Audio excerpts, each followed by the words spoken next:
Ladies and gentlemen, we're here. I'm part of the Kliq, isn't everybody? Yes! Yes! Yes! I got an idea, yeah. Beat up John Cena!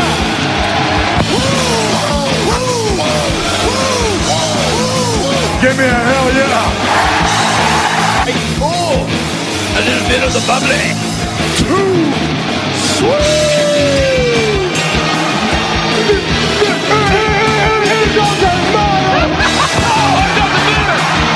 This is where the power lies! I am the man. If you can survive! It's showtime, folks! The following episode is scheduled for one fall, and it is for your listening pleasure. This is In The Kliq. What's up, everybody? Baby Huey here, and joining me once again, my good brother from the Bullet Cast, and also our official AEW correspondent. It's Philip. How's it going, man? Huey, it's Thursday. It's Turkey Day. Gobble, gobble. Gobble, gobble, baby. Happy Thanksgiving, man. Happy Thanksgiving to you. Happy Thanksgiving to all the Kliqsters out there. Yes. And for those that listen to my show, happy birthday to the BC Nation. Yeah, so please talk about that. Absolutely, man. You know, just give thanks, guys. You know, Huey, I know you're thankful for still being the Bullet Cast champion. Absolutely, and I'm a 3-time champion. So I got my behind me. I know we got to start doing video soon, but once we start doing video, I have so much props and gimmicks. Like the home office here at Casa de Del More has we're gonna have a lot of props behind me in the office here. So I got my action figures off to my right side, which I'll be displaying for you guys on video soon. But yeah, I got my Wing Angle old school WWE championship. I got the AEW championship, and yeah, one of these days you gotta come over. And yeah, may have the Bullet Cast in the room, the present in the room for some photos or something. So it could be for a fun little backdrop piece for like an episode or something. I don't know. But. Absolutely, man. And I got the thumbtacks here. Oh, what the? Are you going to be ready for a Moxley match or something? You know, Richard and I are supposed to have the death match. Loser leaves the show.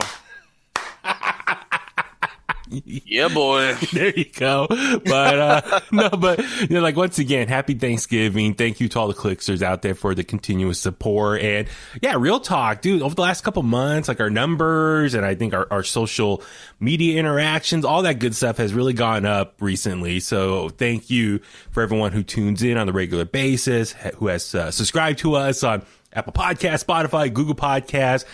Follow us on Facebook, Twitter, Instagram, YouTube, and who have emailed us inthekliq@gmail.com. What I've been meaning to do, maybe we'll have like a special bonus episode, like a mailbag episode, and it's more fun, just general questions and answers, like a fun open discussion. So one of these days, maybe here we are. So we're recording on the Thursday on Thanksgiving. It's a good way for us to kill some time as we wait for dinner to be ready later. But I have a 4-day weekend. Like I'm finally off today. So I was able to get a good night's sleep, wake up, do a little prep, and then, yeah, connect with you and record today. So finally, I like that we're getting an AEW Dynamite review out within 24 hours of the show coming out. But no, Philip, once again, I just want to thank you for all your continued support within the Kliq. Oh, no, thank you, man. Like I said, you know, I'm happy to be here. You know, I'm just happy to keep things moving along. Yeah. For the for the ITK, you know, I'm just a fan, bro. Just a fan living the dream, brother. I'm marking out, man. I definitely promote what you have coming up on the Bullet Cast. So next week is going to be a very important week for the Bullet Cast. Am I right? Yeah, the big 200. It's the 200th episode. I mean, you like how many shows get 200 episodes? You can think Simpsons, South Park, Family Guy, Friends, Seinfeld. That's really it. Gunsmoke for the really old, like for my dad when my dad was a kid. Oh Jesus, that's like Bonanza or something. Yeah, no, is it Bonanza? I'm getting my shows mixed up. Like my dad was talking about it earlier. and MASH. I remember my grandmother watching MASH when I was a child. Yeah. And Monk is very underrated, ladies and gentlemen. Yeah, so it's okay. So for everyone here listening, so I got my dad a Roku player. We were trying to save some money, and so instead of like getting all these cable boxes and paying a rental fee every month, we return all them, and we got Roku devices. Because on the Roku, there's an Xfinity app that I downloaded, and I log in with my Xfinity info. And on these Roku players in my brother's room, in the living room for my dad, they can access my cable package and watch all the channels, and you just pay the one-time fee of buying the Roku. And so with that being said, my dad, he'll channel surf. So I'm very proud of him that he's learning how to use a streaming device, a Roku player. And, but it's funny, like during the day, I'll come home early, and like the various shows that he watches, they're all like reruns of Nash Bridges, Monk. The Nash Bridges one is great because one, that show, took place here in San Francisco. Oh my God, what's his name? Steve Austin was on an episode of Nash Bridges. He had a recurring role. Stone Cold was like a bounty hunter. Oh yeah, that's right. So the other night, my dad was watching. He's like, "Daddy, come here!" And Stone Cold was on the screen. I was like, "Oh my God!" Because it was like 1998, I want to say. But yeah, it was cool seeing Stone Cold in the Bay Area filming a scene of Nash Bridges. I have to ask you, was he ever like, what? What? He had like the suspect. What? What'd you do? What? And that's the bottom line. And he talks like this. I love choking somebody. Yeah, like so. I gotta finish watching the latest Broken Skull sessions featuring round 2 with the Undertaker. But I love how he talks and do his interviews. He's always like points both hands at the person. Let me tell you, or tell me about this time you did this. Yeah, he does that. He's like, well, I mean, when you threw him off the cage, what the hell was going through your mind? Did you see the video that they released the wine tasting? I didn't see that. You gotta either go to I think WWE Network's Instagram or Twitter feed. Okay, or even I think it's on WWE's YouTube channel. It's like literally a 2.5 minute clip of Stone Cold and Undertaker opening up Undertaker's wine, and they start drinking it. But they did this, I think, after the Broken Skull session was done. And for anyone who watched the Broken Skull session, they were doing a lot of shots of Jack. And I think Stone Cold said they got through like half a bottle of the Jack Daniel's whiskey. And I think Stone Cold said he had 6 beers. So you could tell they're very loose and laid back. And Undertaker, like, look at his face. He's like smiling, kind of like grinny. Like, he looks so loose and just like happy in a good mood. Dude, if you've ever heard the Cypress Hill story of Taker out partying them, he wasn't fazed by that at all. Exactly. So they're both, buzz, and they're drinking his wine, Undertaker's wine, and they're like, beer, Jack, and wine? Jeez. Yeah. The best part, the funny part. God. I mean, you probably should do a review of that session. Maybe you, me, and get our buddy Nick from his Rock and Wrestling podcast, who's a big Undertaker fan. I heard you on that. Thank you. He and I have the same favorite match. We need to record together. So maybe, how about this? Here we are, it's a 4-day weekend. If our schedules all work out, I would love to do a review of round 2 of the Undertaker appearance on Broken Skull session. I think a lot of fun stories were brought up there. And, but I was going to say, Stone Cold asked Undertaker, "You ever been to Napa?" And he's like, "Huh? Napa Valley." And he's like, "Is that Australia?" He's like, "No, Northern California, just up the road from here." And he's like, "Oh." So Undertaker, I guess, he's like, "I think I've driven through it once." So Undertaker has no idea where Napa is. It was hysterical. Like, I'll tell you what, I'll go ahead and share the link on Instagram, or on In The Kliq's Facebook, Twitter handles, so you can see it. It was just so funny, the two of them drunk, sharing some wine together. It was awesome. That's hilarious. What were we talking about originally? Oh, no. Bulletcast episode 200. Yeah, 200. Yes. Oh my God. I love the tangents that we have here. They're fun. It's amazing. Yeah, man. It's the biggest episode we've ever done. It's the longest episode by far. Okay, so earlier I logged on to YouTube and I already saw the premiere date preview. And so please subscribe to Bulletcast on YouTube. Maybe I'll share the link as well for that. Just let everyone know. Set your reminder, set the clocks, watch it next week. I'm looking forward to it. But can you kind of preview what's going to happen on that show? Oh man, I mean, it's a lot, man. I'm there, Brandon's there, Cindy from NoDQ.com, and she joined our show recently. Yeah. She's there. Baby Huey makes an appearance. What? He does? That guy? Yes. So does Bimbo Jimbo. Oh my God. And of course, my fellow Canadian, Chris Van Vliet, he's back. Nice. And yeah, man. So it's a lot of fun. We're just talking about wrestling during the pandemic era. What we thought it was like in the beginning and how it is now.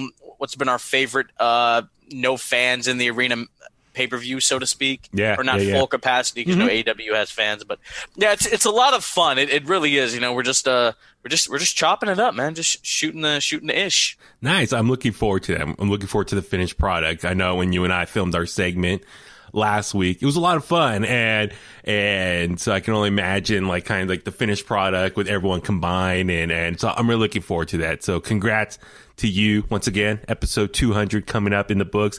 I know you guys did episode 199 this week or yesterday. So check that out. Drew McInfart. Drew McInfart. Oh my God! Hey, bro, somebody who has a Teespring store, they're already selling those shirts. Is that the one you shared on Instagram last night? No, it's not that, but it's like in his his font on the on the Titantron. Yeah. It's in that font, but it says Drew McInfart. Oh my God! Dude, sold like 50 shirts already. I'm almost tempted to buy that because I think that is such a funny moment in history. Twitter's great, man. I mean, the internet in general. The internet.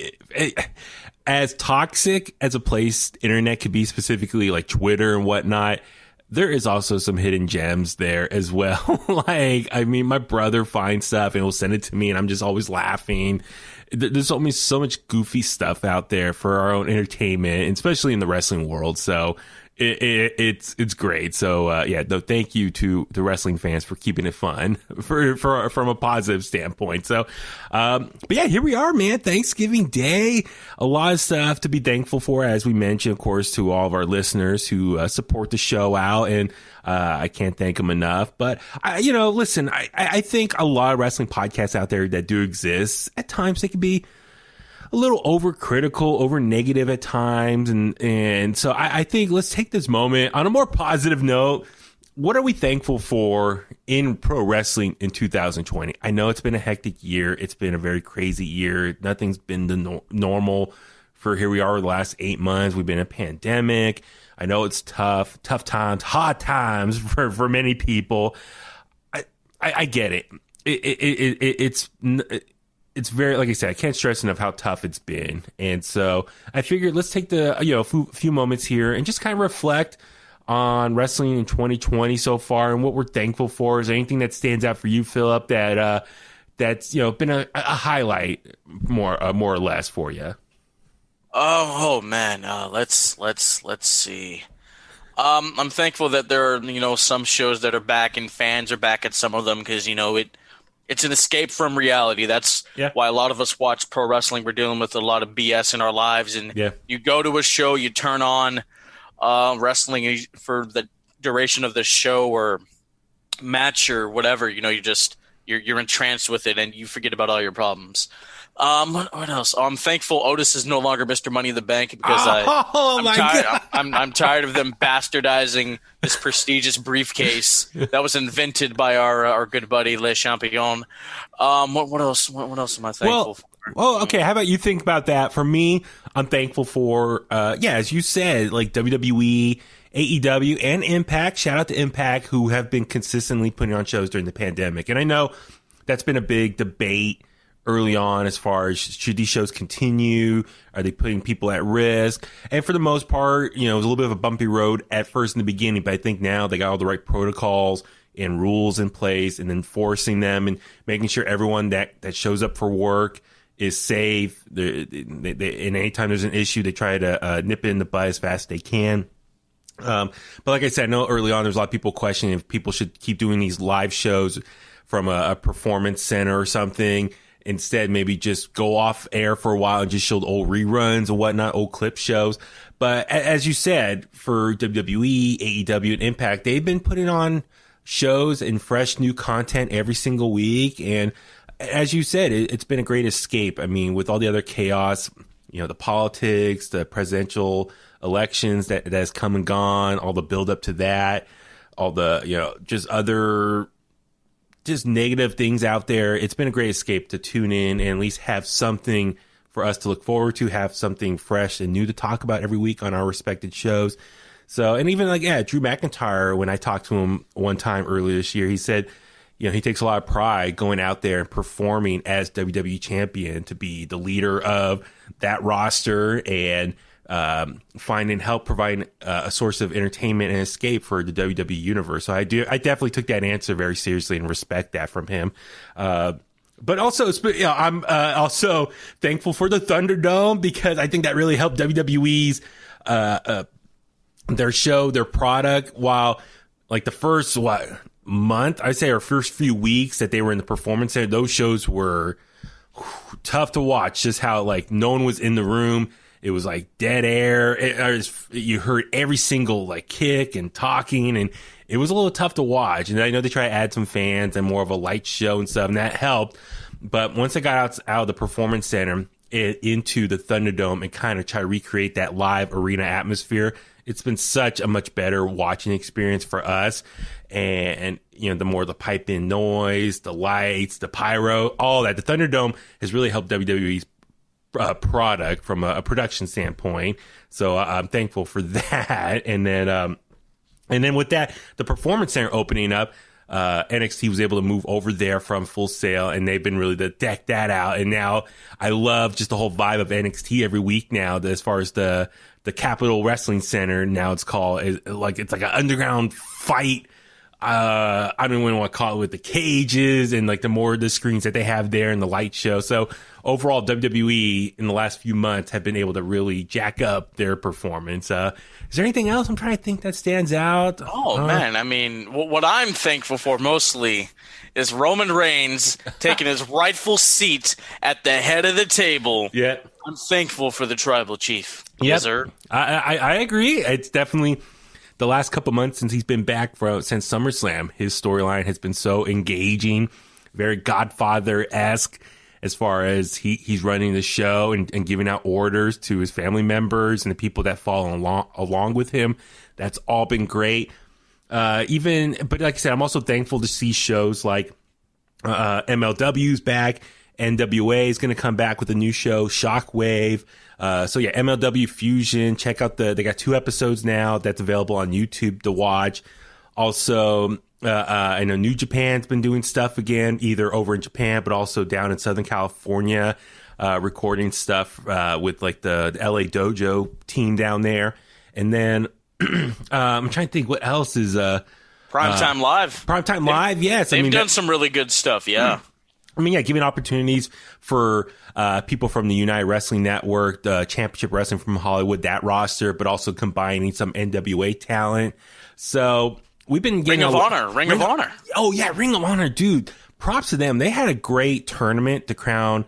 They brought back out of retirement, I guess you could say, the Pure Championship. They had an amazing tournament for that, hard hitting stuff. So yeah, MLW, NWA coming back, Primetime Live, Ring of Honor, all coming back, New Japan. And so combine that, NXT UK is back. So I love that in the last month or so, we've been seeing a lot of great wrestling shows come back and deliver content. So I think they saw the map that WWE, AEW, even Impact laid out, and they're like, okay, let's kind of copy that style and bring it to our respective promotions. So yeah, no, a lot of stuff to be thankful for. So please, if you have any ideas of what you're thankful for when it comes to pro wrestling, please let us know. inthetliq@gmail.com. All right, let's jump into it. This week's episode of AEW Dynamite, like we always do, we'll start out kind of big and then work our way down the card. So, Philip, kind of your initial reactions from last night's episode. Huey, 30 minutes into the episode, I texted you that I was very pleased. Yes, please go ahead. Just tell me what you were so happy about, bro. I mean, I've been waiting on it. I'm like, when's Taz going to get physical? When is that going to happen? Because he walked past me at StarCast last year, and I'm like, yo, he looks like he could still F somebody up. Yes. I mean, like, all the guy does is lift weights and eat steaks. He's like Otis, but actually talented. Wow. Yeah, so I mean, I've been waiting. Like, I mean, can he still throw a suplex? Can I at least get a Taz mission? And we got one. I was very happy. Aside from that, it was action packed. You know, there's a solid tag match with the Big Hurt and Jericho going up against SCU and so on and so forth. Yeah. So I guess you could say it was kind of the go home show for AEW's next big show, which is just next week's episode of Dynamite, which is, I guess they're calling it AEW Winter is Coming. So next week's episode of Dynamite is going to be, I guess, very similar to like other shows of Dynamite where they kind of like stack the card and very pay-per-view level as type of show. And I'm looking forward to next week's episode. So this show definitely just built up a lot of those storylines, continue the storylines leading up to that. And so, yeah, there was a lot of action to break down in this show. So let's just go ahead and jump into the opening match, which was Hangman Adam Page taking on John Silver of the Dark Order. And, dude, like this match, I actually really enjoyed it. I mean, a couple observations here. So Hangman Adam Page, I feel like hopefully we're in the process of seeing him get kind of rebuild him up as like a top main event star, because he lost to Kenny Omega at Full Gear. And what I'm anticipating, and we talked about this before in the podcast, is that I think Hangman Adam Page should be like the next big opponent to chase Kenny Omega. I mean, this is an early prediction, but I anticipate Kenny Omega is going to win the championship off Jon Moxley next week. And I anticipate Adam Page is going to be the man to eventually take it off him in the near future. And so 2021, that could be what I hope to be the rivalry of the year, is Hangman Adam Page taking on his former tag team partner, former AEW tag team champion partner, Kenny Omega. And so while I feel like he's been kind of really moping around lately and he's kind of in the dirts right now, as far as just, he's really like low on himself, I want to see them really start bringing him back up and building him back up at this badass. And this is something I talked about with John LaRocca the other day on an episode of In The Kliq, was like, Hangman Adam Page, in a way, he was like a modern day Stone Cold before the pandemic, as far as, you know, the crowd saying, cowboy shit. He was like this badass guy coming to the ring, kicking ass, taking names. And then we kind of lost that a little bit with the whole tag team stuff he did with Kenny Omega, and now he's like kind of down in the dumps. And I don't watch Being Elite on the regular basis, but I know he's been kind of moping around there. So I want to see them start building him back up. This match with John Silver, I thought was great on both accounts. No, they had a great outing, but going back to BTE, I started kind of dabbling back in because I used to be heavy into it. Yeah. And after he lost at Full Gear, you know, the Dark Order was like, fuck Hangman. Yeah. And then Hangman walks by with his drink. He's like, fuck Hangman. He's chanting along with them. Yeah. I think Hangman Page joins the Dark Order. Really? You think Yes. so? Yes. Yeah. Okay. He's out of the Elite. He's not in with his buddies. And then, you know, it's been proven you do better when you're in a stable in AEW. Yeah. So he goes down that route, and it's a longer turn build, because, you know, when somebody turns heel, eventually when they turn face, they're even hotter than what they were. Mm-hmm. Let him be in the Dark Order, and then as we proceed, you know, hopefully the vaccine's out in April, and I think by maybe All Out or even Full Gear of next year, that's where Hangman Page has his breakout party and, you know, captures some singles gold. Yeah. So, okay. As far as, let's get to that in 1 second. So the match itself, John Silver, I thought this was an amazing performance on his part. As far as his counters to Hangman Adam Page, like, I feel like when Hangman would do a move, John Silver would counter with a lot of great different sets of reaction to that. And I loved it. And he just shows how athletic he is. And I know he's only 5'4", but I love that, you know, he has big arms and he would flex to Hangman and be like, comparing, like, look, my arm's bigger than yours. So I love kind of like a little bit of that cockiness, and just his athleticism was really shown here. Now, I anticipate John Silver. I really want to see him, break out and maybe get a good singles run. It's just interesting because, like, this matchup, I think up until this point, he's been the comic relief, seeing on Being the Elite and whatnot. So I wonder if they're going to kind of follow up on this momentum moving forward, and will he really kind of separate himself from that comic relief and become more of the serious badass wrestler that we saw last night. So that's something really to kind of keep your eye on moving forward, is how's John Silver going to be used. Listen, I know they got a stacked roster, but hopefully John Silver over the coming months, he can really kind of tone down the comic relief stuff and really become a badass in the ring. So that's something to keep track of. But yeah, ultimately Hangman Adam Page gets the victory here. I love his finisher, the buckshot. Like, how awesome is it? You're standing outside the ropes.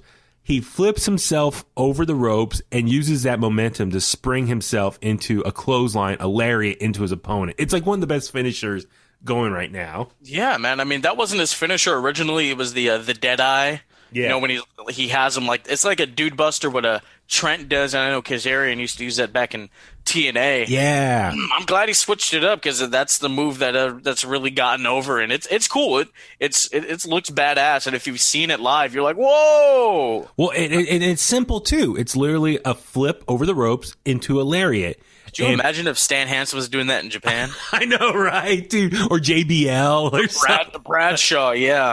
So I love he's taking like a simple move, a clothesline lariat, but adds a whole new level to it. And nobody kicks out of it. Yes, it's booked very strong. That's important. Yes, absolutely. It's important in wrestling. I know. Which, on a completely side up, before I forget, you would appreciate this. I think on BTE Sports YouTube channel, I think it was Undertaker and Shawn did some sort of segment on there. And I think Shawn said, Triple H, as far as like talking about the super kick and stuff, Triple H, I think Shawn said Triple H told him, the super kick is now the first move you do out of a lockup.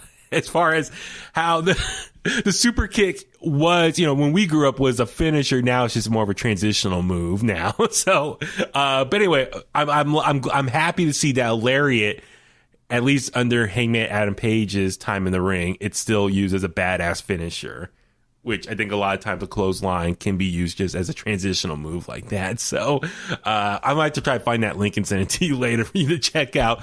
But nonetheless, okay, he got the win here. But then the Dark Order does come out to the ring, and they more or less told him, like, listen, I know you're by yourself now. You were part of a team, but they didn't let you do anything. They didn't let you go anywhere. Sounds like a cult, man. And he's like, you should join Dark Order. So I don't know. So you think he should join the Dark Order? There's a real story to be told right there. Like, he's down and out.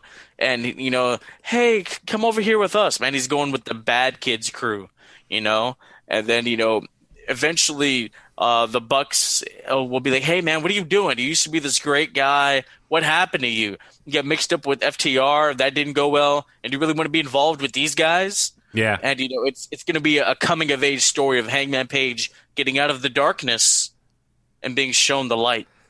Sounds like Star Wars right there. That's a good reference. Yes. I like that. Yes. I'm anticipating it could be, I know Brody Lee has been on TV much over the last month. I think the rumor is he's had an ankle injury, which I'm kind of curious how severe that is, because it's weird seeing the Dark Order without him now. I know the Dark Order technically existed before his presence when he signed with AEW, but I know he was booked as the Exalted One, the Ultimate Leader, who came later. But what I'm getting at is right now, Dark Order as a whole, they've been okay, but I feel like they are missing something, not having Brody Lee out there. But even with an ankle injury, I'm surprised he's still not coming out there just making appearances or cutting some sort of promo while hurt still. He doesn't have to be in the ring or anything, but I guess for a reason they're really keeping him off TV. But I'm anticipating maybe that could be a future matchup, is Hangman Adam Page taking on Brody Lee. So that could be something to look forward to keep him busy and maybe get some momentum going to lead him up to justify a rematch against Kenny Omega down the road. So great opening segment there. Next up, we saw the backstage segment with Alex Marvez interviewing Kenny Omega, or I guess still kind of this cleaner look, this cleaner 2.0 version of Kenny Omega. I really enjoyed this promo. I think he covered a lot of ground here, kind of just really building up the tension between him and Jon Moxley for their matchup next week on Dynamite.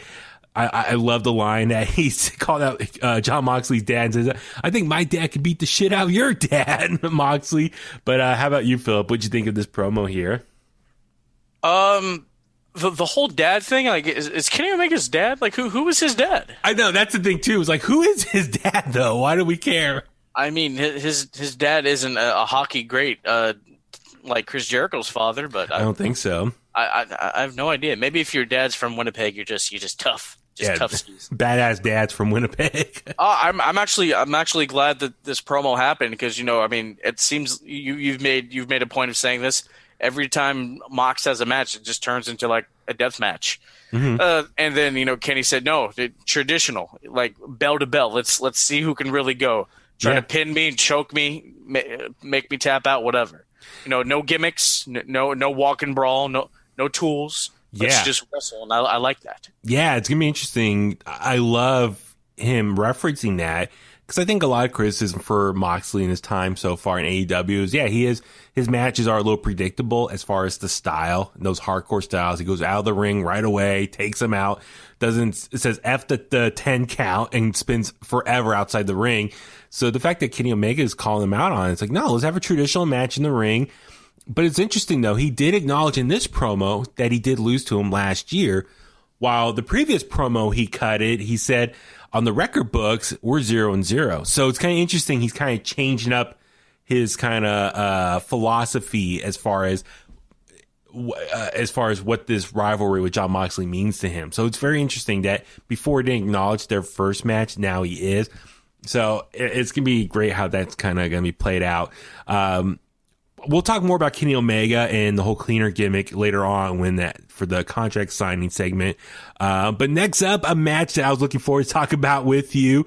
Formerly known as Will Hobbs, now known as Powerhouse Hobbs, with Taz joining him as his new manager, taking on Lee Johnson here. A couple things. Pretty much, it was a squash match. Great way to show Powerhouse Hobbs as far as his new heel persona. Couple things. So he comes out to the ring. I noticed he had a different outfit or different gear on. I was like, okay, cool. He had the black towel, which is what Taz used to wear with his time in ECW. More of a poncho, I would say. But with that being said, when I saw that, I thought, oh my God, that kind of looks like Mike Tyson. When Mike Tyson used to come to the ring, back in his heyday, Mike Tyson had the white towel. He cut a hole in it and wore it like a poncho. A couple things. So, and then even Will Hobbs tweeted out, someone tweeted out an old photo of Mike Tyson with the towel. And Will Hobbs is like, I'm glad someone made that connection. I'm like, oh, that's cool. So that was kind of the point. So he was combining like Taz's black towel and then the way he wore it like a poncho, like Mike Tyson. So he's combining those two into one as far as his like entrance look. I was like, oh, that's so cool.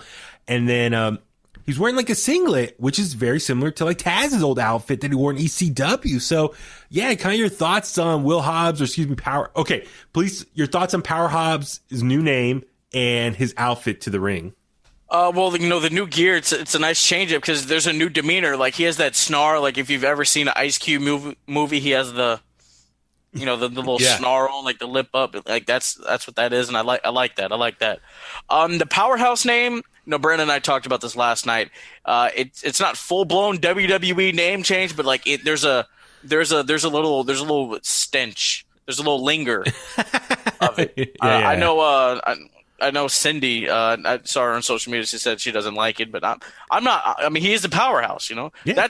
That's what would happen. Like back in the 80s. Like, oh wow, he's a Powerhouse. That's Powerhouse TA or whatever. You know what I mean? It's fine. It's okay. At least he still has two names. If it was WWE, he could be just Hobbs by now. So I'm all for it.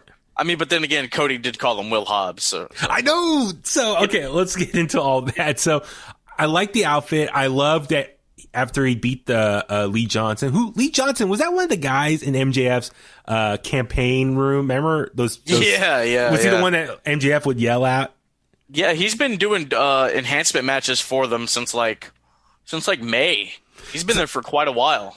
He was coming to the ring and did say 0-16 record. Like, I just remember that stood out in my head. He's been there for like 5-6 months. Hey, good for him, man. It's a job, so that's great.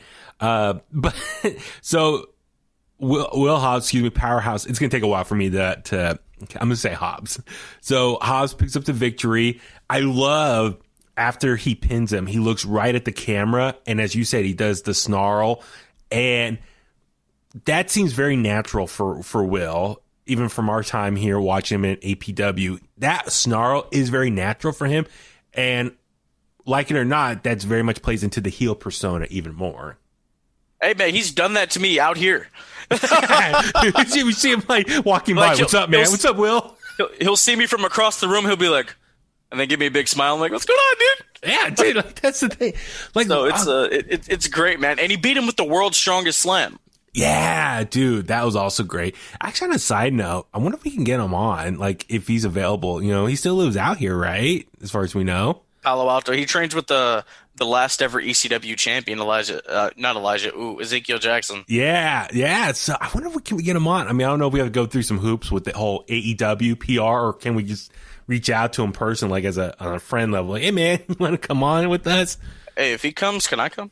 Yeah, no, that's what I'm saying. Like, maybe let's do like a 3-way Zoom call or something with him. Hey, there we go. I love it, brother. He's probably home right now, theoretically, because I think this episode was filmed last week. So possibly. Yeah, we'll coordinate something maybe for next Absolutely. month. But so after he wins, yeah, Taz comes running out. Long story short, Taz cuts another great promo just saying that the FTW title needs to be recognized. It doesn't take it seriously. He needs management to take it seriously. So yeah, your thoughts on just Taz's promo here? Because I think the running joke for a while now was when the FTW championship came back, it's kind of just been joked around. It's just a prop. It's not like a legit title that AEW recognizes. So yeah, your whole thoughts on that promo? Yeah, people are like, isn't that thing supposed to be in the WWE warehouse? You know? Which, you know, I understand where he's coming from. You know, people say that about the Bulletcast title. They think it's just a prop. It's not. It's real, man. It's the top prize in our game. It's still real to me, damn it. How many times have I won that? 3. I mean, hey, man. I'm closer to Ric Flair. I'm getting close to Ric Flair. It's recognized as a top championship in the world. It's an official title, yeah. I mean, but I loved it, dude. I really did, man. I mean, you know, Taz, you know, he can still cut a hell of a promo. He still has that fire. Yeah. And he's like, I'm not leaving this ring. You know, I want management. Oh my goodness. I want management to come out here and acknowledge this. And then, you know, Cody, they cut his mics and he was upset. Cody comes out there with the headset, and some people are like, "Oh, why are they playing into it?" I mean, we're not going to ignore that he's management. We're not going to ignore that. You know, Dusty was the U.S. champion, and people knew he hit the pen and paper. You know what I mean? Yeah. Yeah. So Cody's like, "What is this?" And he's like, "What are you doing? You know, you're wasting time. You're wasting time." And then he hit low.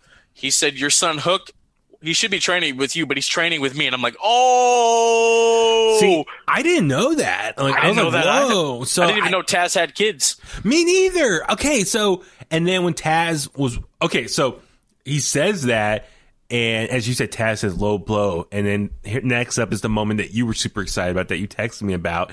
He's walking away, and Cody's like, okay, cut it out, like, go to commercial. So he left his back to him, and then Taz comes up from behind, boom, snaps it into a Taz mission. I popped.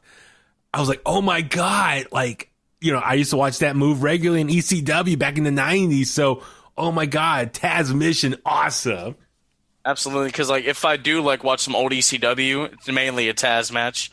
Because, dude, I'm a fan of a short, stubby dude just throwing people and choking them out. I love that. Yeah. I absolutely love that.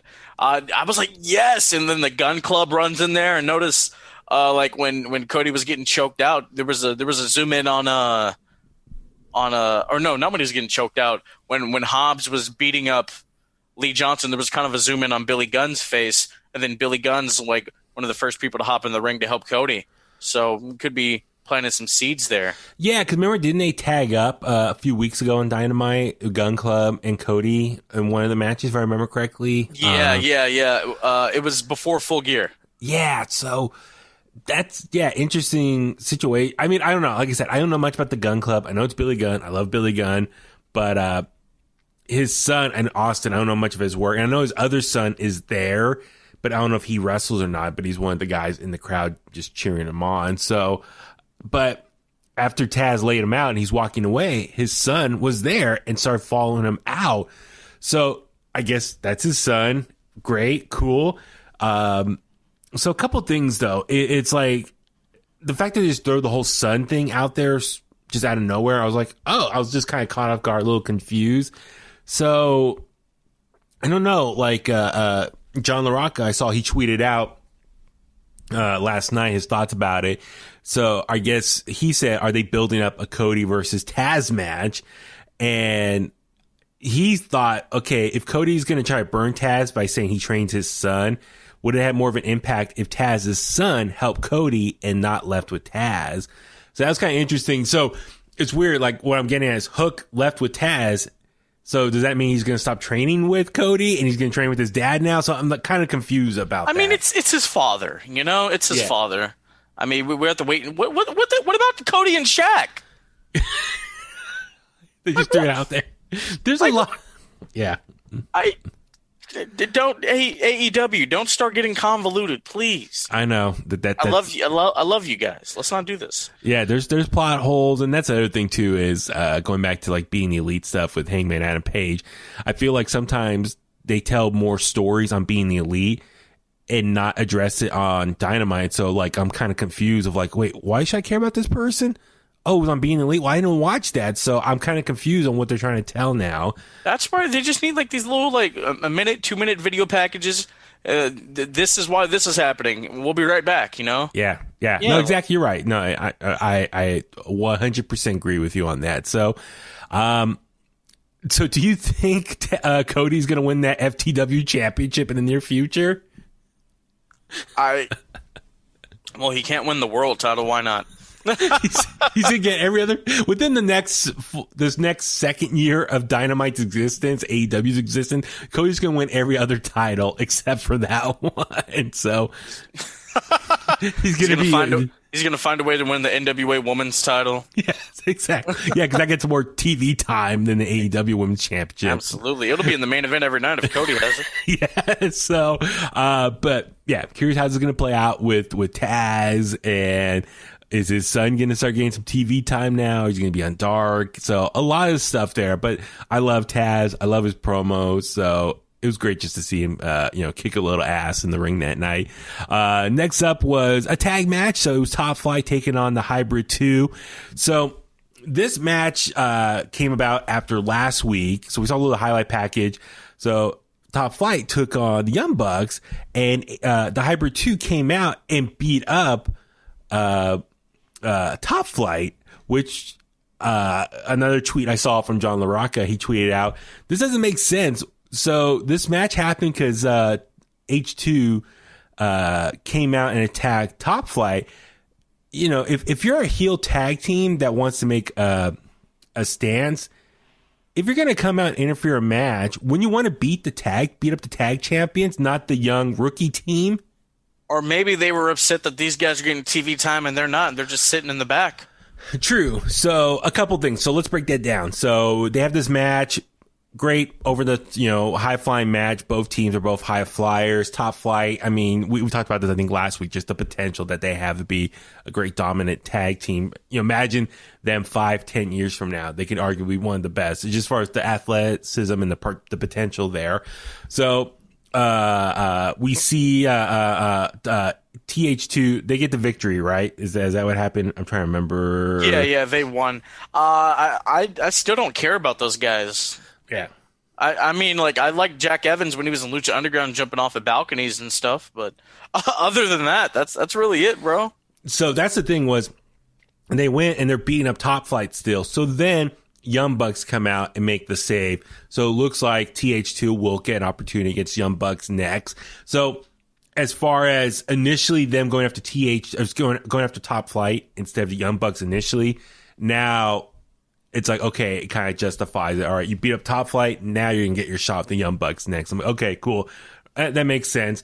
But yeah, Top Flight, looking forward to that. But no, theoretically, that's something I think to keep your eye on. If a heel comes into the ring and attacks anyone else but the champion, that's a stupid move on their part, because when you're the champion, theoretically, you're supposed to have a target on your back and everyone's going to come after you. So, I'm glad they're doing a little course correction now with TH2, and now their actions are leading to a match against the Young Bucks. So that should be a fun match in the near future whenever that happens. So cool. Good for everyone in that sense. Let's see. We saw Nyla Rose, Vicky Guerrero cut a promo backstage. Cool. As far as adding a new storyline to the women's division. Whatever. Do what you got to do to start getting more attention to the women's division. That's fine by me. Next up, we saw SCU, Christopher Daniels, Frankie Kazarian taking on the Demo God, aka Le Champion, aka our best friend, Chris Jericho, taking on, and Jake Hager of the Inner Circle.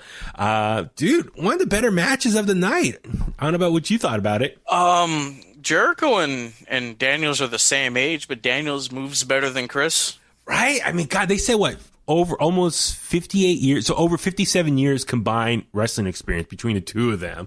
Between Daniels and Kazarian. No, Daniels and Jericho. Oh, really? Okay. Or no, they were saying Daniels and Kazarian. If you add all three of them, it's a lot. Yeah. If you add, it's super a lot.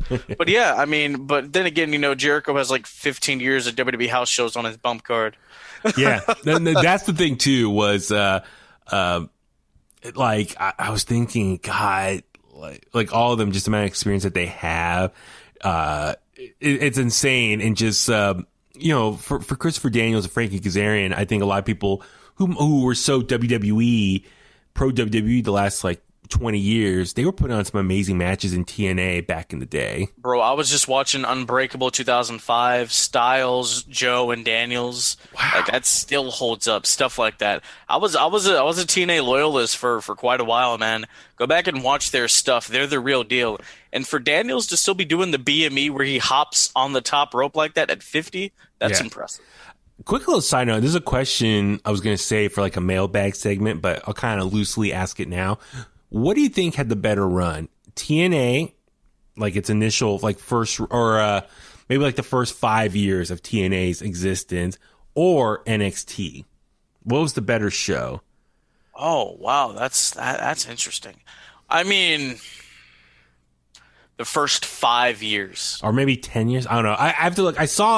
I have to look up the question. I don't know off the top of my head. Are we talking about NXT, the reality show, or are we talking about what we know today? Or maybe current run of NXT. How about we'll go with that? I might lean towards TNA back in the day, dude. The banger matches that they had and the innovative stuff. So. They start in 2002, and I'd do the cutoff at 20. I'd go 2012.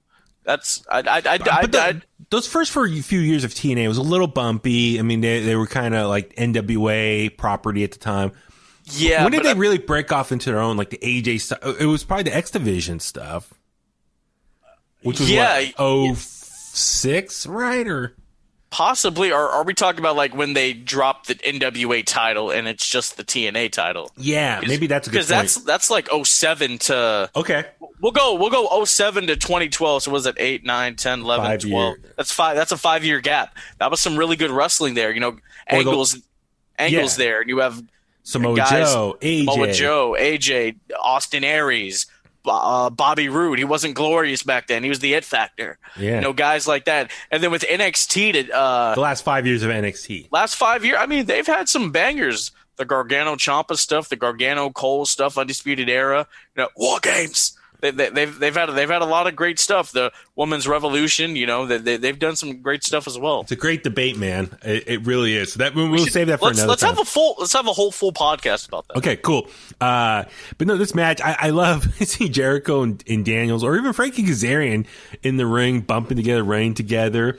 But I enjoyed how Jericho would do a couple moves and then quickly tag in Hager to kind of, fill some time, catch his breath. So, ultimately we saw the full Inner Circle surround the ring. MGF bust out the ring and hits, I forgot which one he hit. Was it Kazarian that he hit? I think it was Daniel. It was Daniels. Okay.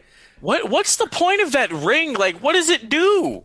Well, we'll get into that. It looks like the Battle Royal, he's going to have to defend that pretty soon next week, it looks like. But, okay, I know what you're saying. So, okay, he hits him with the ring.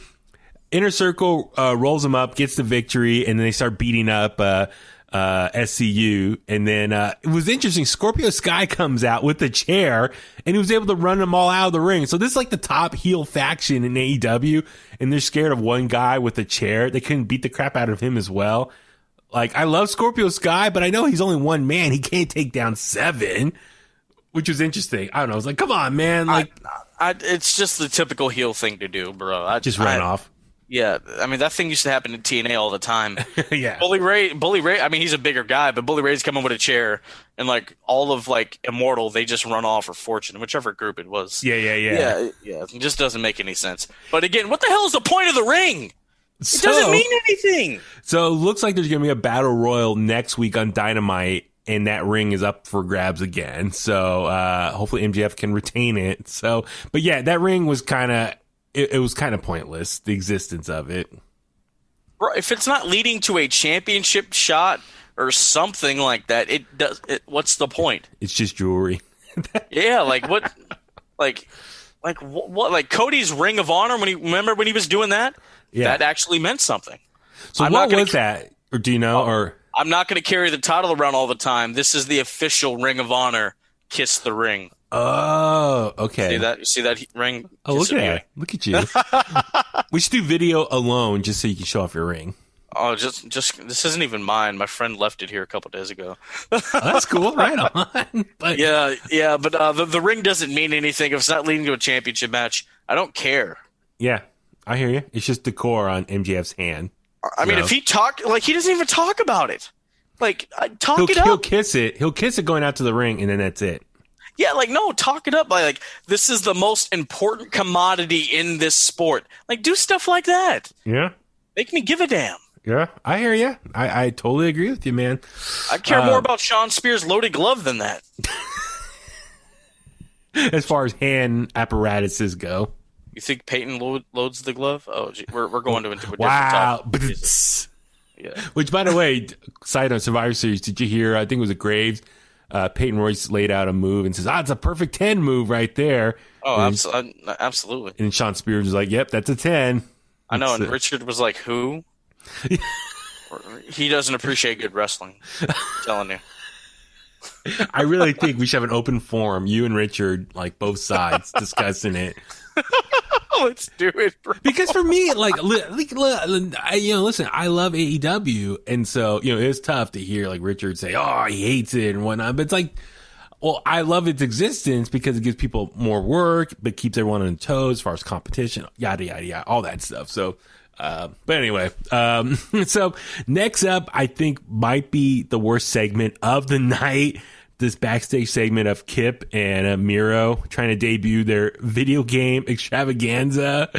I didn't even talk about this last night on the show because it's just stupid. Once again, you left the biggest wrestling company in the world. Yeah. Because you didn't like being in a divorce segment. A divorce segment, didn't like the way you were being used, and yet you're gonna go play video games for this other wrestling company and be in a video game angle. That's stupid. That's stupid. You left, and now your wife is probably one of the hottest acts in the company. Let's just face it. She's the sole survivor, man.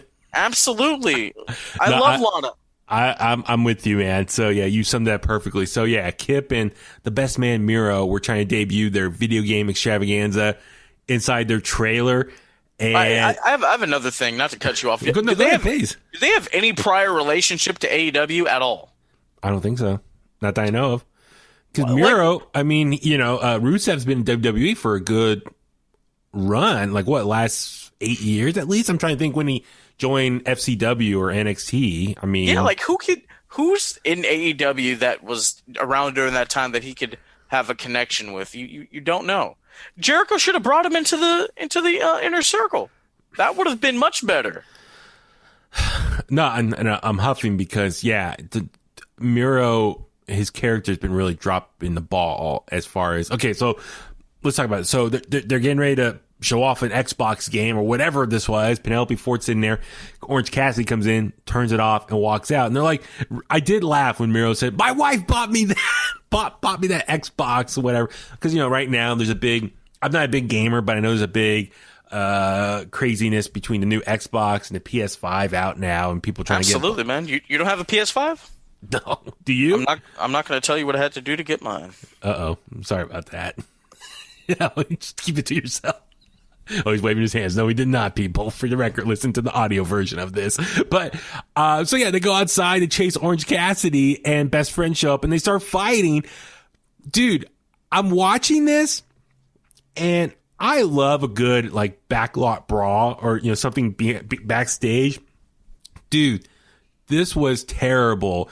Literally, and I know, and I'm referring to you. You interviewed one of the guys, one of the Walmart fighters, right? Lord Adrian, yeah. I'm just saying, those guys do a better job of wrestling or fighting in their settings than this backstage brawl last night. That was more believable. Those were more believable than this last night. Well, yeah, they fight in Chick-fil-A and Wendy's and whatnot. But I'm just saying, this was horrible. They were that type of segment last night. Thank God it was short. But I'm saying that's the segment that non-wrestling fans watch and be like, why you watch this crap? I'm being honest with you, bro. I walked away. Once I saw Miro, I just walked away. I didn't even see what you're talking about. It's on Twitter if you want to watch. It's a minute and a half long, if that.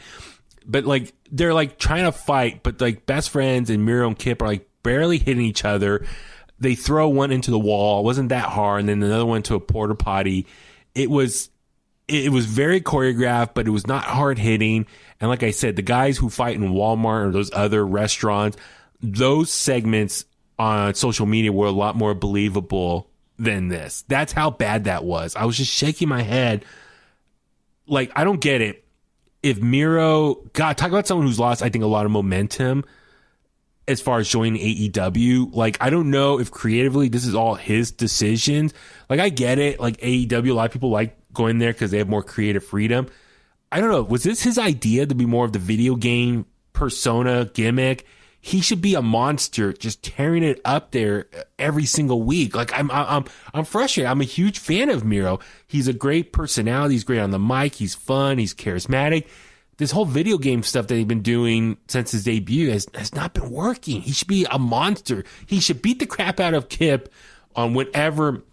So it's right. As you said, he left the whole wedding divorce angle in WWE, and he's supposed to be the best man, a new wedding angle in AEW. I think on their wedding day, whenever that happens, he should beat the crap out of Kip Sabian and leave him and become this huge monster. I mean, it's frustrating, Philip. I'm telling you, it's very frustrating.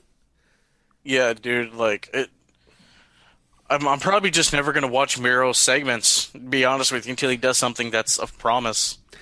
I hate to say that. I mean, that's kind of the mentality I think a lot of people are going to get. If I just had to guess. You know what? I said I didn't care about that Dynamite dozen ring. I care more about that than Miro.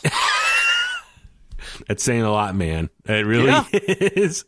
All right. I would never say this to his face, of course, but no, of course not. But all right, let's jump up into one of the better segments of the night. So it's the contract signing, take 2 for the AEW World Title match set for next week between Moxley and Kenny Omega. I enjoy this as far as, Kenny Omega's new entrance with the girls doing the sweep, and he has the silhouette in the tunnel, and you see a second silhouette of Moxley coming up, beating the crap out of him. What is up with North Carolina? I have no idea. What was that where Deep South was when he was there? Is that it? Is that the tie there? I don't know. I don't know. I did like the silhouette thing. I mean, Brandon, he thought it was too cute. That's his. That when he doesn't like something, that's just what he says. Too cute. But I liked it. He kind of did the old Ambrose, the shrugging of the shoulders, and beat him down, threw him in the ring, hit the paradigm shift on the title belt. Yeah, and he just started cutting a very nice promo. It was short and simple. Hey man, he did the gun thing because that's what the cleaner used to do. Hey man, you only got one shot, don't miss. Yeah, and he says, you didn't beat me up that good. I know people in Philadelphia who do a better job, and I love, this promo got me really hyped up for the match. Kenny was trying to grab the belt while he's laid out. So let me ask you this. I guess kind of the question I saw going on social media was Moxley the real one that beat up Moxley, or was Kenny Omega the real one who beat up Moxley last week, laid him out? Because now it's almost like a whodunit type of situation. So there's a lot of people think it's not him.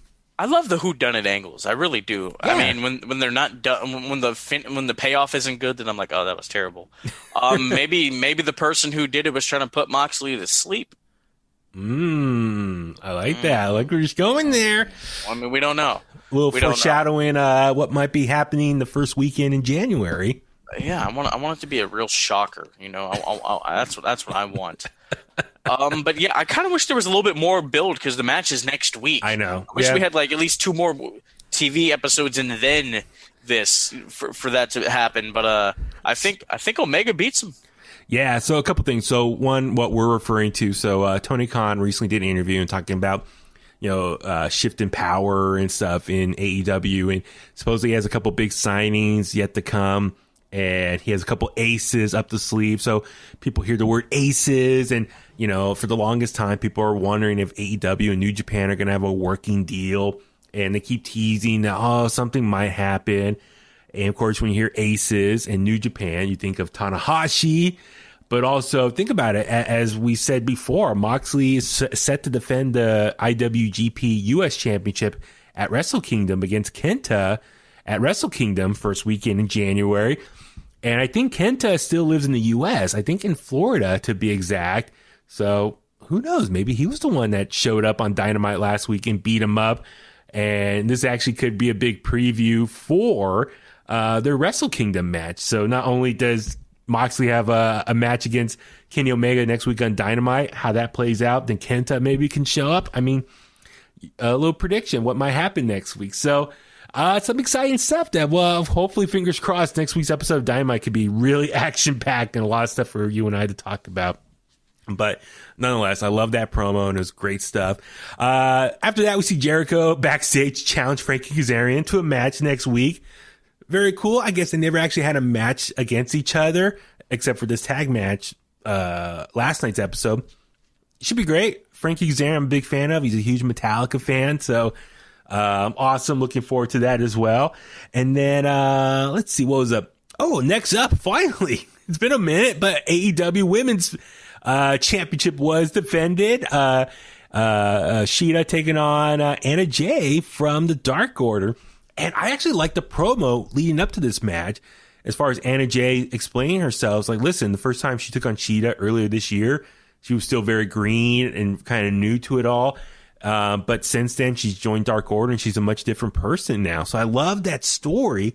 And that really played out in this match. As far as Anna Jay, I think was a lot more aggressive, much of a better performer. How about you? What'd you think of this whole match between the two? I caught like the first 2 minutes and then I had to step away. I didn't know Anna Jay's only been in the business for a year. Wow. And for being that green, like not too shabby. Yeah. Not too shabby. She has a different character. I mean, those blue eyes, yowzers. Yeah. The piercing blue eyes, but I mean, all in all, Shida retains or whatever, right? And then what's her name? Abandon? Yeah, Abaddon. Well, real quick. So towards the end, Tay Conti, who's her friend, was out there. And Anna Jay was like, give me the chair from under the ring. And Tay Conti's like, no. But yet she still goes under, grabs the chair, and hands it to her. So she's like, no. But as she's handing the chair, it's like, well, no, if you're objecting about giving her the chair, just don't give her the chair. It's like the logic is like, that's dumb. But anyway, is she officially in the Dark Order? Do we know? I think she's like Colt Cabana. She's just hanging out. No, Colt's in. He's like all in. Is he officially in now? Yeah, he's been in. I'm pretty sure. Remember he would say in commentary, he's like, no, I'm just hanging out. I laughed. I'm just feeling things out. Yeah, the way he said it. It's like, no, I'm just hanging out here. Just, seeing how it goes. I laughed. His delivery was so great. But anyway, yes. So Shida retaliates, gets the victory, knee to the face and stuff. So good on her. But yeah, she's walking back up the ramp, and yeah, Abaddon comes out and with blood spewing out and licks the title. And I don't know what you think licking that title. It's like, ugh, bro. She reminds me of oh my god, Rosemary from Impact. Yeah. Yeah. And Rosemary's, tagging with Taya right now, right? Yeah, I mean, Rosemary, but she has like the size of like Jessica Havoc when she was in Impact. Yeah. She's like the size of that, but like the gimmick of Rosemary, so it's weird. Yeah. I'm not gonna care until Britt's the champ, bro. Which is she's gonna have a match next week, I believe. But yeah, so cool. I'm sorry, for Sheeta, great.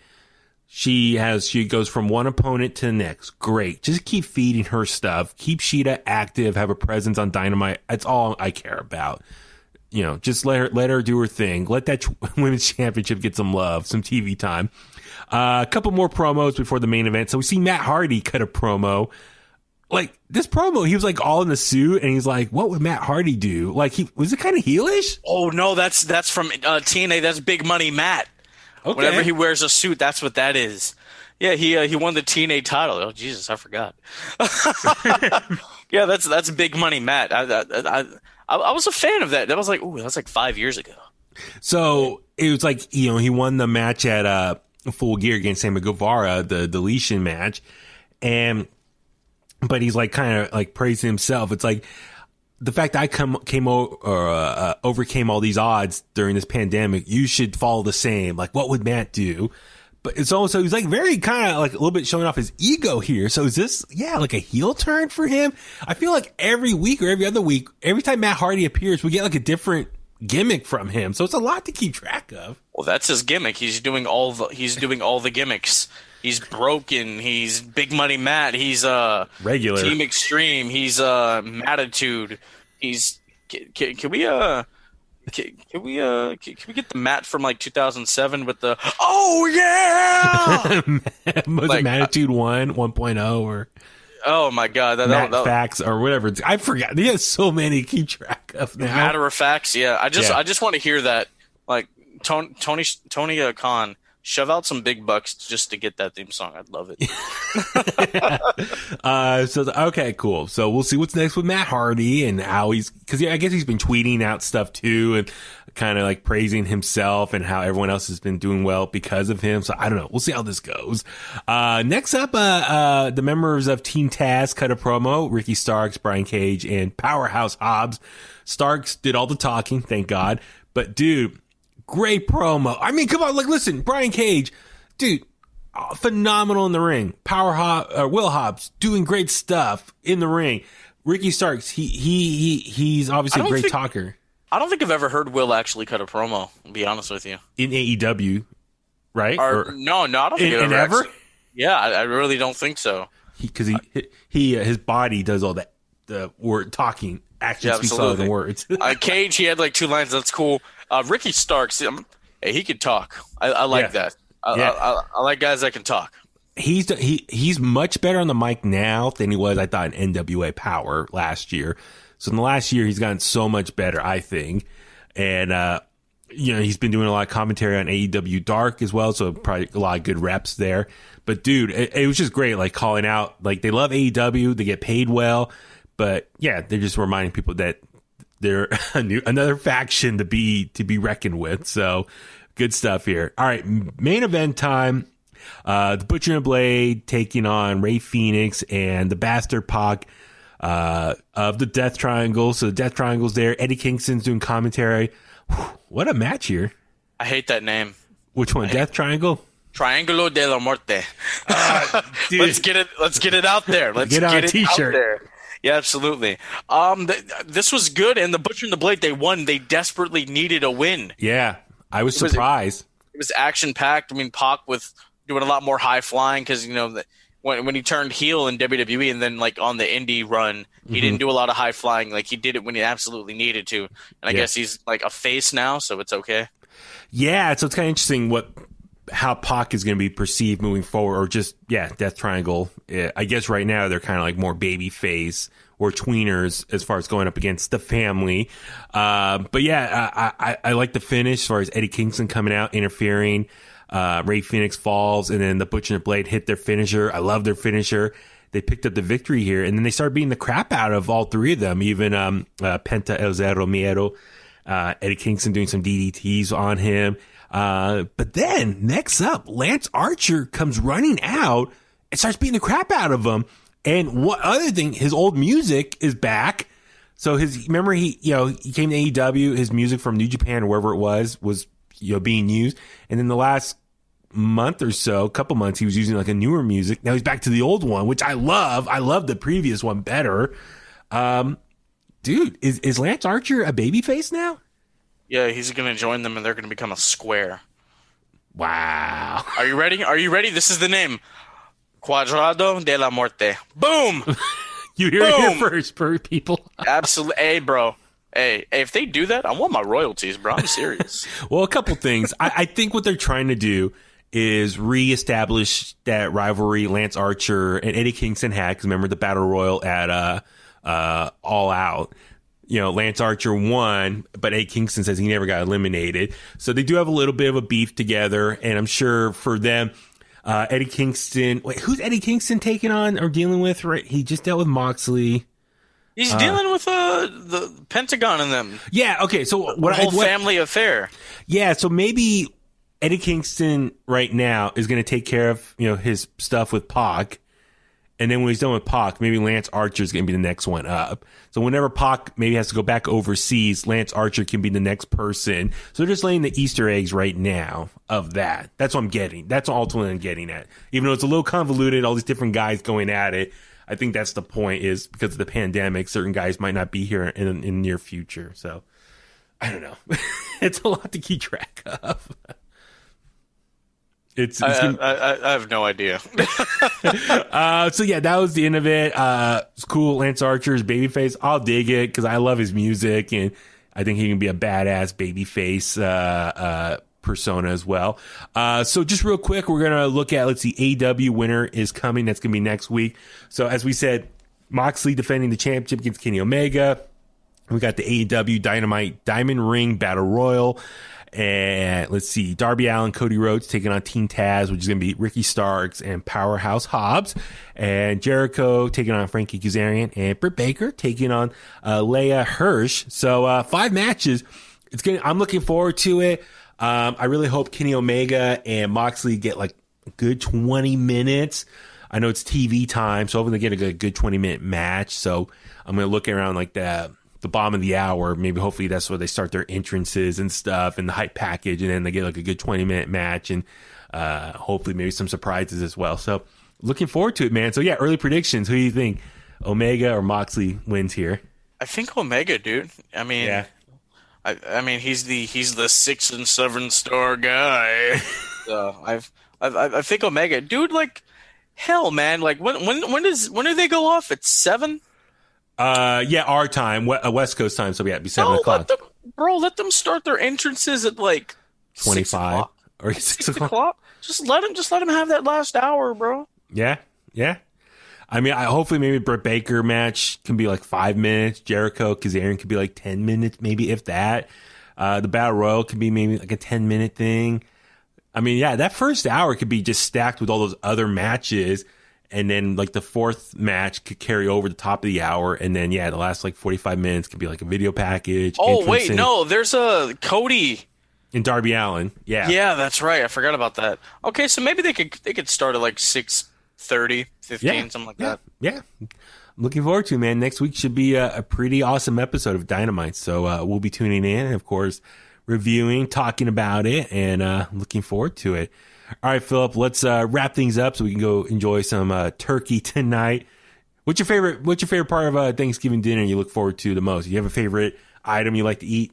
I'm a sides guy. Okay. Sides guy, you know. I love stuffing. Stuffing's number one for me. Absolutely. My grandma makes corn pudding. It's absolutely delicious. It's cream corn, but it's like you bake it, and it's like in a cake dish pan, whatever. Okay. Yeah, it's absolutely delicious. But I think like mashed potatoes, cranberry sauce. Interesting. That's all right. And all those fictions they go on the leftover day sandwich. Yeah, man, dude. That's the thing. Like, so last night, Tommy and I was like, "Do we need to go to the store and buy any snacks? Because I'm going to be off for the next 4 days. Like snacks, maybe to munch on during the day." And then I was like, "We had some stuff here." I'm like, and then I thought I was like, "We're gonna have so much leftovers. Like, nah, don't need to worry about it. No snacks or anything." Actually, Tommy's walking in right now. Tommy, please join us live episode of AEW Dynamite review. Did you? Oh, Tommy. What'd you tell me? Tommy. This is part of the broadcast right now. Come on, man. Do you mind having Thanksgiving a little early? Yeah, let's have things. Okay, so we got to wrap up this episode of In The Kliq. We gotta wrap it up. I'll throw the food is almost ready. Let me throw up the socials. I got to go over to Grandma's house and grub. Yes. So Phil, please tell us where all the Kliqsters can find you. Twitter and Instagram. The Twitter and the Instagram for Thanksgiving. Heel Antwine, HeelAntWine. Bulletcast on Twitter, the Bulletcast on Instagram, the Bulletcast on YouTube. I did an interview with the egotistical psychopath Tony Vargas. Yes. Please go check that out. A former East Bay Pro Heavyweight Champion. Yeah, man, his story's very inspirational. It's inspiring. I mean, he was a semi-pro football player in arena football. Becomes a pro MMA fighter by accident. And then he becomes a pro wrestler. He had, like 5 or 6 years in, he has to retire because he fractured his neck. He doesn't know when he did it, and there's a piece of bone chipping at his nerve. And hey man, you keep doing this, you're going to be paralyzed. He shuts down from the world, but then he comes back into pro wrestling after some treatments, and now he's just doing his thing. He just had a death match against former tag partner Sin at Agua in San Jose. Wow. Okay. I mean, you have to listen the whole thing, guys. It's truly 35 minutes. Mm-hmm. It's really inspirational, man. I loved it. I loved that. I'll definitely reshare that link for you as well. And I was watching a little bit while at work yesterday, so I heard how he was just playing catch. Someone drove by and asked for his email, and he joined the Sabercats that way, right? So that's one little part I heard. So, but yeah, I'll tweet it out as well, and looking forward to that. So, and then subscribe to Bulletcast on YouTube. Watch episode 200 next week, and also it is Thanksgiving weekend. I know Pro Wrestling Tees is having a big sale. Go buy some Bulletcast merch. Am I right? Yes, I've sold one shirt to myself. Go out and buy some merchandise. Go out and buy some shirts, people. Go buy them, please. I'm serious, guys. If you could do that, that'd be great. Thank you guys so much. Happy Thanksgiving. Gobble, gobble. Go enjoy it with your loved ones. Don't go over people's houses because, we gotta control this thing. Yeah. Eat some turkey. Eat all the fixins. Diamonds are forever, and so is the microphone messiah. I love it. No, thank you again, Philip. And yes, I'm Baby Huey. Follow me on Facebook at Baby Huey Official, Twitter and Instagram at Baby Huey83. Of course, In The Kliq is all over the place. Facebook, Twitter, Instagram at In The Kliq, intthekliq@gmail.com, YouTube. Honestly, since I'm off the next few days, I'm going to try to upload a bunch of old content up on our YouTube page just to, beef that thing up. So go ahead, subscribe now, and just be ready for all the notifications coming your way. And thank you once again for all the continued support. Please rate, comment, share the podcast. Even share it on Fleets now on Twitter. That's a new thing now, a new feature I'm trying to get used to as well. So, like I said, looking forward to just ending 2020 on a good note. Thank you once again for all the support, and let's go home. And that's the bottom line, because Huey said so.